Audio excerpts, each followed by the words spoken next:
ஆயிரக்கணக்கான ஜாதகம் வந்தாலும் உங்களுக்கு ஜோதிட ரீதியாக எது பொருந்துதுன்னு ஃபில்ட்ரு பண்ணுறதுக்குன்னே.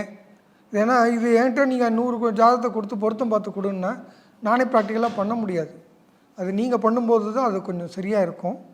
அதுக்குன்னே புதவடிமூர்த்தி ஐயா ஒரு சாஃப்ட்வேர் பண்ணி கொடுத்துருக்காங்க திருமண பொருத்தம் பார்க்குறதுக்குன்னு. அவங்களுக்கு ஜோதிடம் பெருசாக தெரிஞ்சிருக்கணுன்ற அவசியம் இல்லை. நீங்கள் அதில் ரெட்டு க்ரீனுன்னு காட்டும். இதன் அடிப்படையில் நீங்கள் ஃபில்ட்ரு பண்ணிக்கோங்க.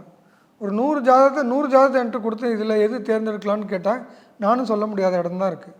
இப்போ சாய்ஸஸ் டூ மச் சாய்ஸஸ் எவ்வளோ ப்ராப்ளம் பாருங்கள். இன்றைக்கி வாழ்க்கையில் பிரச்சனைகள் நல்ல விதமான இம்பேக்ட் பண்ணக்கூடிய பிரச்சனைகள் கூட இருக்குது. அப்போ தேர்ந்தெடுக்கிறதுக்கு இந்த சாஃப்ட்வேர் பயன்படுத்துங்க. இந்த சாஃப்ட்வேர் பயன்படுத்தி ஃபில்ட்ரு பண்ணிவிட்டு இதில் ஒரு 10 ஜாதகம் நல்லா இருக்குது அப்படின்னு ஒரு முடிவு எடுக்கிறீங்கன்னு வச்சுக்கோங்களேன். இந்த 10 ஜாதகத்தை பொறுத்தவத்துக்கு ஃபைனல் ஒப்பீனியன் நீங்கள் ஒரு ஏஎல்பி ஜோதிடத்தை கேட்டிங்கன்னா கரெக்டாக இருக்கும். இல்லாமல் 100 ஜாதகத்தையும் நீங்கள் எங்களை ஃபில்ட்ரு பண்ண சொன்னீங்கன்னா நாங்களும் பண்ண முடியாது.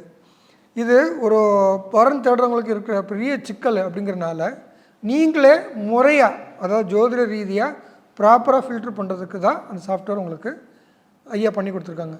இப்போதைக்கு ஆண்ட்ராய்டில் இருக்குது.